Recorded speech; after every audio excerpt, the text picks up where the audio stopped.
received a request from President Muhammadu Buhari for the confirmation of Lamido Yigida as Director General and 3 others as Commissioners of the Securities and Exchange Commission.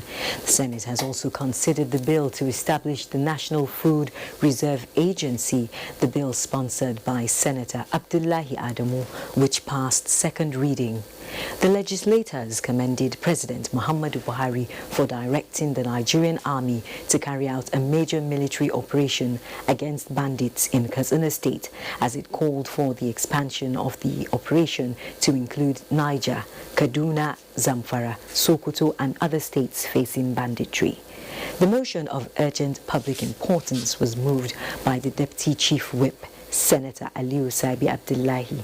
Senate urged heads of security agencies to deploy more security personnel to Adamawa State, especially along the border communities, to check continuous attacks on the people by bandits and intercommunal clashes, and for the Northeast Development Commission to commence rehabilitation of areas destroyed.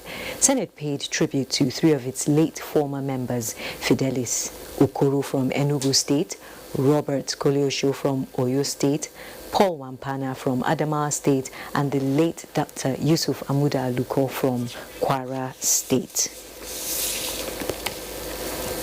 And now we'll be joining Kenneth Nanim for updates on the just concluded briefing.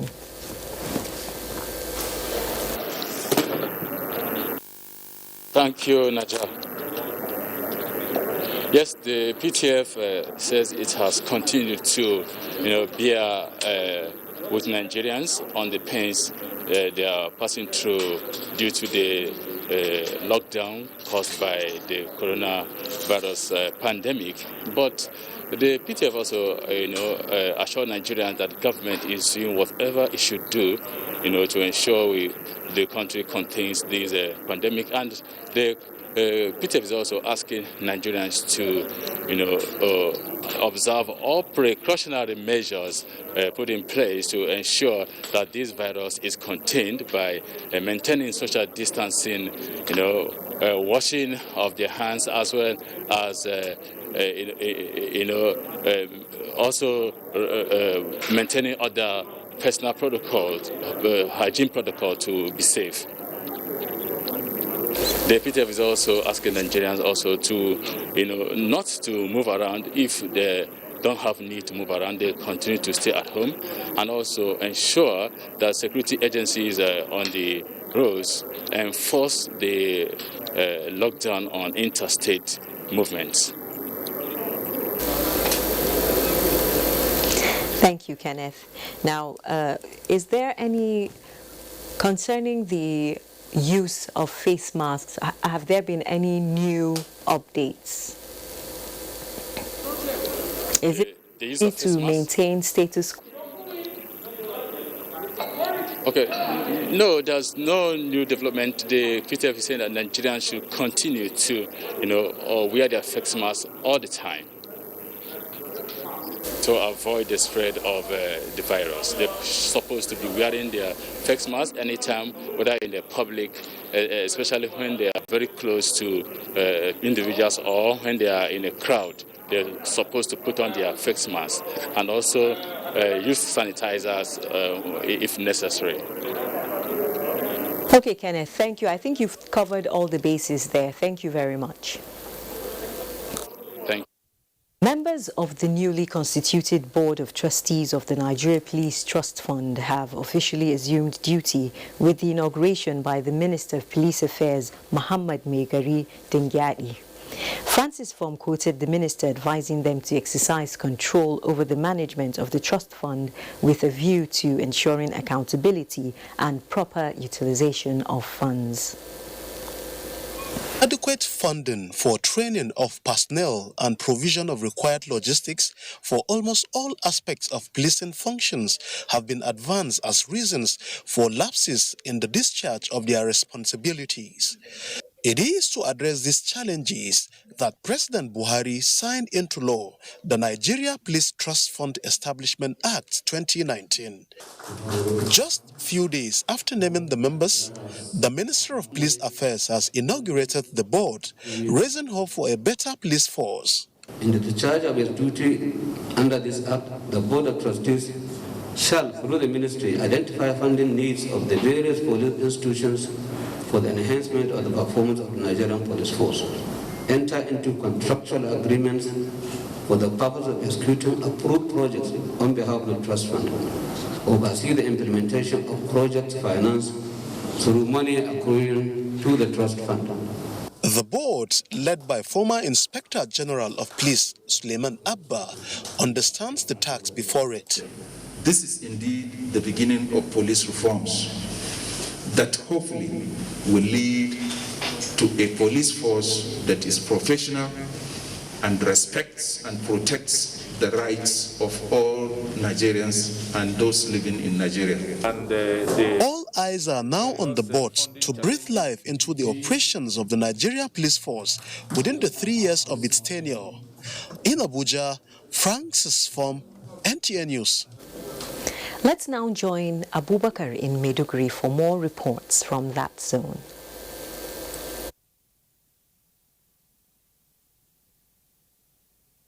And thanks for joining us in Maiduguri. The federal government provided assorted food items to Borno State government as palliative to cushion the hardship of COVID-19 lockdown on the people. Ministry of Internal Affairs, Disaster Management and Social Development presented the materials to the Deputy Governor Borno State and Chairman COVID-19 Response Team Umar Usman Kadafur for onward distribution to beneficiaries. Jadwa Junjesni reports. The federal government food intervention to Borno State comprised of 1,800 bags of rice, tomato paste and vegetable oil, a consignment meant for distribution to beneficiaries across the state.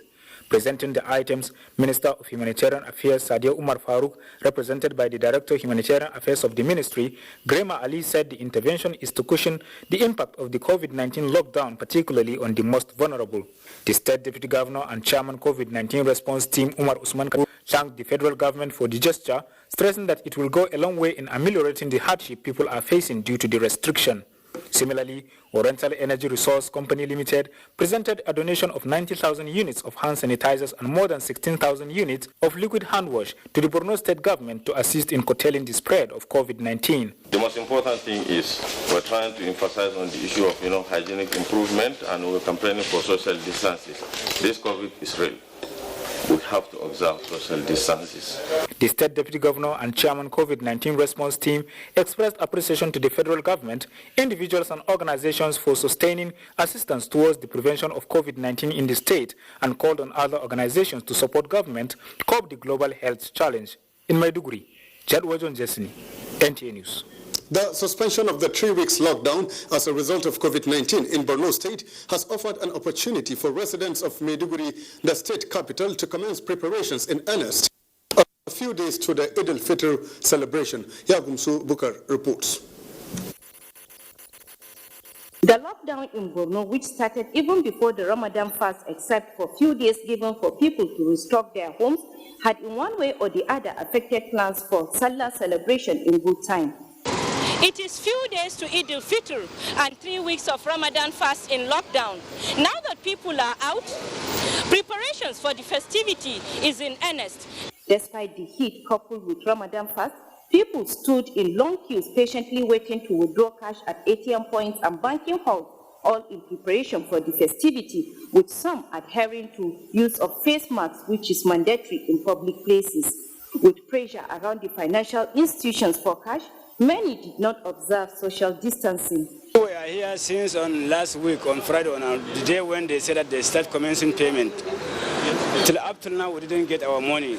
It is a tradition of Eid al-Fitr that new clothes are worn after the month of Ramadan, which makes the feast unique. Babalai is one of the main tailoring centers in the state, but tailors are lamenting over low patronage due to lockdown, saying this time last year, customers were queuing to give their clothes for sewing.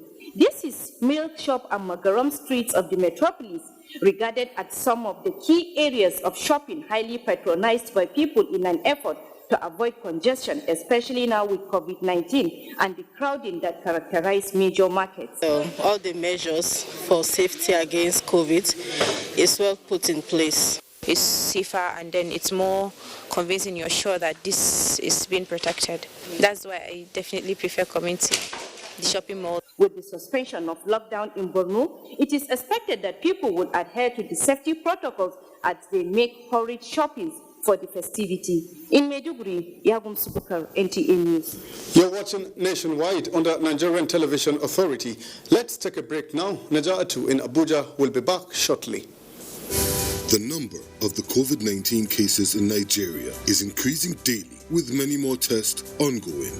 The battle of testing, isolating, treating, and attending to the affected persons rests heavily on the shoulders of our health workers, constantly putting their lives on the line and at risk to contain this virus, save and protect the lives of millions of Nigerians. To these health workers, we at the Nigerian Television Authority, NTA, on behalf of millions of Nigerians, say a big thank you for all that you have done and are doing. To the security agencies enforcing the lockdown and every other frontliner, we say thank you for putting your lives on the line to save ours. There is no amount of words that can quantify our gratitude. Thank you. This message is brought to you by the Nigerian Television Authority, NTA, Africa's largest television network. As a strong immune system increases the chances of victims surviving COVID-19, a corruption-free society creates opportunities for citizens to thrive and prosper. Build your immunity. Stop corruption now. Report all acts of corruption to ICPC on this toll-free number 0800 22 55 4272. This message is brought to you by ICPC and NTA. Nigerians, let us take responsibility. Stay healthy, stay safe, and curb the spread of the virus. Take responsibility. The coronavirus spreads from one person to another. Let us avoid crowd gathering of any kind for any reason. Take responsibility. Avoid traveling from one state to another during these lockdown restrictions. Obey all the rules that are put in place. Take responsibility. Stop spreading fake news and unverified reports about the coronavirus. There is no known cure for COVID-19. Take responsibility. Observe all the measures that can help stop the spread of the virus. Together, we can do this, but only if we take responsibility.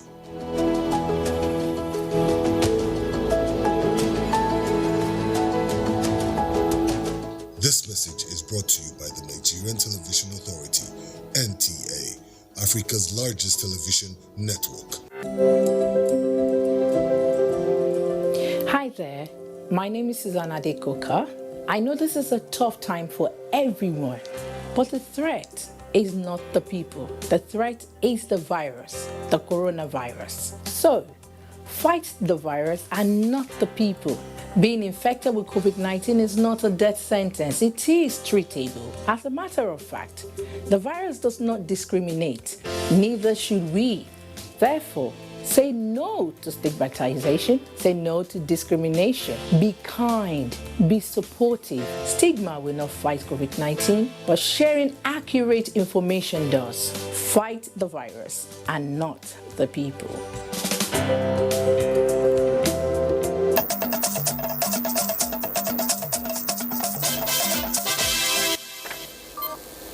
Anti-security Governor Ben Ayade of Cross River State has inaugurated the Cross River State Police Command of the State Community Policing Advisory Committee and the State Community Policing Committee. Paul Abel reports.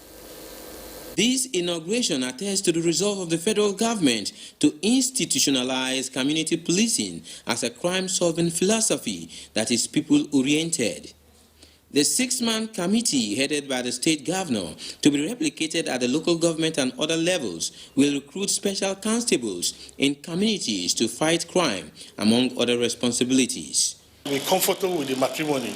I'll be comfortable with the community police and not an extended arm of the federal government police. That understanding has to be clear, so that we as governors, as we come into this, we come with a clear understanding that we are partners in progress.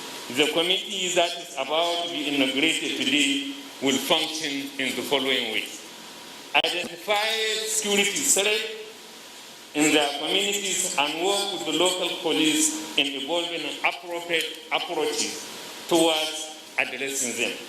Those to be recruited formally will be trained and they will work with the police and members of the community to fight crime in their various areas of responsibility. The new partnership, which is a legal instrument of the Police Act, is expected to bring policing closer to the grassroots, while the recruited special constables will not be subject to transfer and will operate only within their community jurisdiction. In Calabar, Paul Abel, NTA News. And in neighboring Benue State, prominent sons and daughters of the Tiv-speaking people have been summoned by Governor Samuel Ortom to discuss the way out of the persistent violence in some Tiv communities in the state. Charles Appa reports.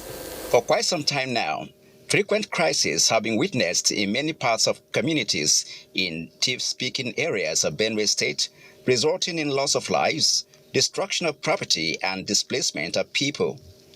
Governor Samuel Ortom, who attributed the violence to land disputes, farmer-herder clashes, fetishism, and youth restiveness, commended 4 traditional leaders for maintaining peace in their domains, 10 others for encouraging farming activities, and he ordered the arrest of 1 for aiding and abetting crisis and suspended 3 who are to be investigated. Henceforth, no one will be spared if he is culpable of causing any form of crisis in Benue State. The governor also ordered council chairmen to hold monthly security meetings to fish out criminal elements in their areas. The Tortiv, Professor James Ayase, and others who described the troubles as worrisome pledged their support to the state government to end the impasse. They maintain that there can be no meaningful development in the face of crisis.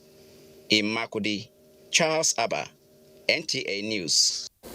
Meanwhile, 173 inmates in Adamawa State have benefited from the federal government's correctional centers decongestion exercise designed to curtail the spread of COVID-19 in the country.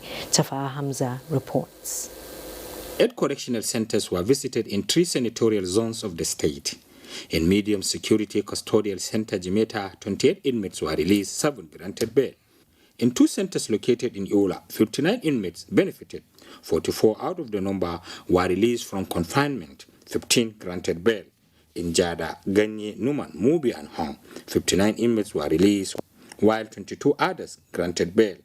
The chairman, Adamawa State Jail Delivery Committee and Chief Judge of the State, Justice Ishai Kidaban, said the gesture is in line with the federal government's directive to curtail the spread of COVID-19 in the country and urged the beneficiaries to reciprocate the gesture by avoiding anything that will bring them back to jail. The committee commenced this exercise of decongestion of correctional centers on the 4th of May 2020 and has visited all the custodial facilities with domicile inmates in the state.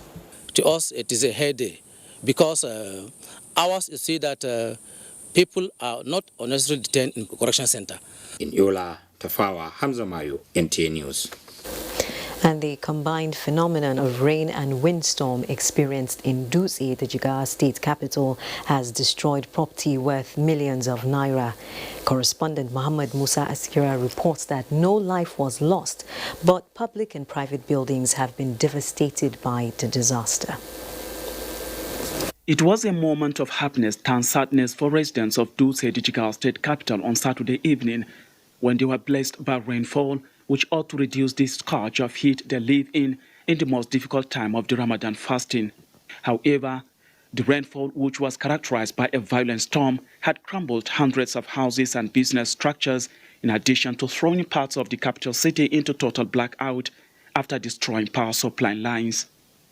Grace Daniel, a mother of 6, who was recovering from a heavy loss she suffered when burglars visited her shop at the Dutse New Market recently, is regrettably one of the victims of the rainstorm who were counting their losses on Sunday morning.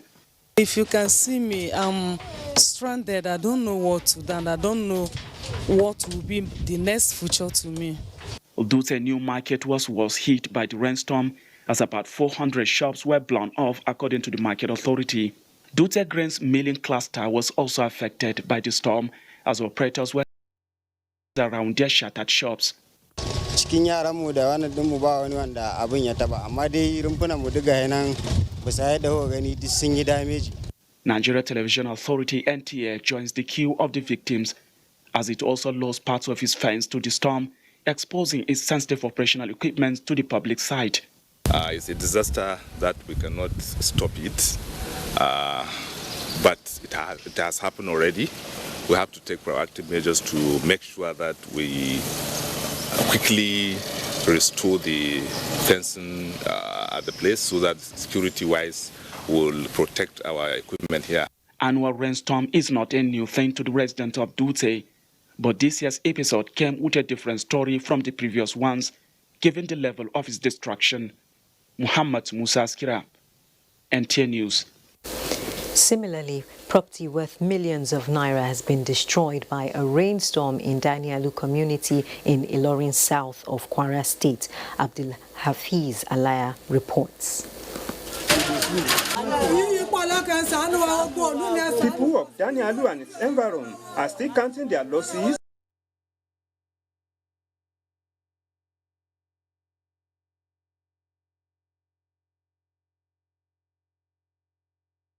That blew the roofs of many houses, including this very primary healthcare center, which serves the people of Danialu and its environs. Because of the rainfall yesterday, that all the roof of the facility was blown off. There is no even spare room or space to stay in now. Electrical installations, community primary school, and other buildings were not spared by the storm. Alhaji Usman Abdulrahim, a 70-year-old retiree, is one of the victims. Destroy all the roof, everything packed inside the house, perish. So we don't have any place to live. The COVID-19 lockdown has already affected our means of livelihood, so we have nothing to renovate the damaged structures and seriously in need of help. Abdulaziz Alaya, NTA News. Thank you, Abdul Hafiz Alaya. Edo 2020 new date search begins. Details on Sports Update. An 11-member committee has been set up to decide a new date for the 2020 National Sports Festival billed for Edo State. This was the outcome of a virtual extraordinary meeting of the National Council of Sports on Monday. We should be seen to continually be working to achieve the objectives of the National Sports Festival, which are skill development of our athletes and priming them ahead of major international events, especially the Olympic and the Paralympic Games coming up in 2021. The committee has the commissioners for sports Anambra, Kogi, Kaduna and Gombe states as members, while Peter Nelson serves as secretary. The committee has between 30 to 45 days to conclude its assignments. Ayodeji, Makinde, NTA News. And Sports Update concludes the news on NTA Nationwide. Thanks for watching, and remember to wash your hands, and wear your face masks.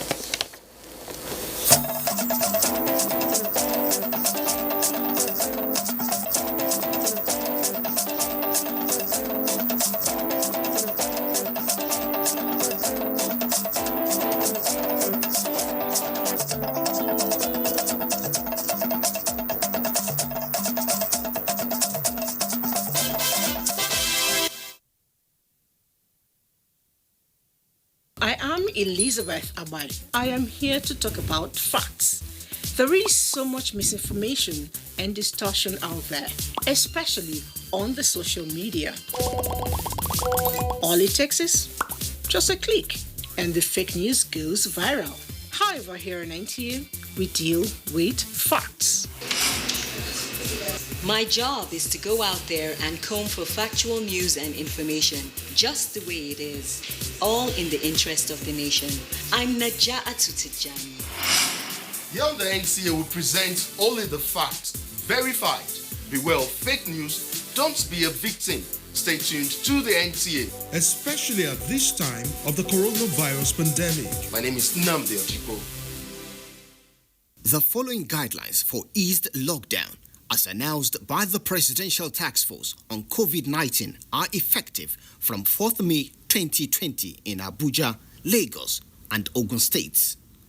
For public spaces, the following are mandatory: improvised face masks, temperature checks, hand washing facilities and hand sanitizers, physical distance of at least 2 meters, no sporting activities and mass gathering. On travel, these are prohibited: passenger flights